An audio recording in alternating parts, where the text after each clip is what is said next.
Now, I know I started my session yesterday with this guy. I hope you don't mind if I just quickly end with him, because I can't think of a better example to give you than this guy, right? Think about this. 27 years. Not seconds, not minutes, not days. This guy held on to a dream for 27 years. Do you know what that looks like on a calendar on a wall? It'll look like this. Ready? Here we go. Monday, Tuesday, Wednesday, Thursday, Friday, Saturday, Sunday. Monday, Tuesday, Wednesday, Thursday, Friday, Saturday, Sunday.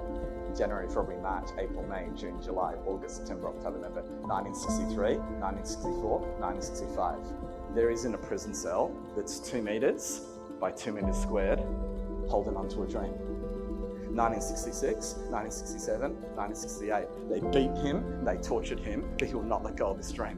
1970, 1971, 1972, 1973. What happens in 73? The guards come to him, they say, this is a Mandela, we'll let you out. All you have to do is say that blacks and whites should not be treated equal. He said, how can I go back on my convictions? They said, fine, die in there.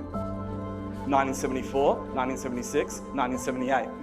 You know what happens in 78? The guards come to him again, and they take him outside, they put a shovel in his hand, and they make him dig his own grave. And they make him lie and they urinate on him. 1980, 1981, 1982, 1983. What happens in 83? His daughter, for the very first time, is allowed to come and see him.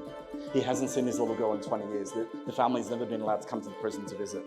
The last time he saw his little girl, he was being beaten out the front of their house by the police, while she stood at the front door with a rag doll in her hand, with tears streaming down her face. That's the last image he has of his little girl. She's now all grown up. She's married. They have a child. They placed the child, Nelson Mandela's granddaughter, in his hands. You can read about this in his book, Long Walk to Freedom. He said this moment was so incredible. He said these hands that for 20 years only ever got to grasp a pick or a shovel as I mined that limestone quarry, now got to feel the soft smooth skin of my granddaughter. He said it was such an incredible moment. But the reason why they brought the grandchild to prison was in their culture, the grandfather got to name the child. So the daughter interrupts and says, Daddy, what shall we name her? And expect him to be a little bit bitter and angry at the world. You know, his son died while he was in prison, and he wasn't allowed out to go and say goodbye to his only son. So he said, you want me to name her? I'll name her. I'll show her what the world's like. Name her this. Ready? Name her Zaziwe, which means hope.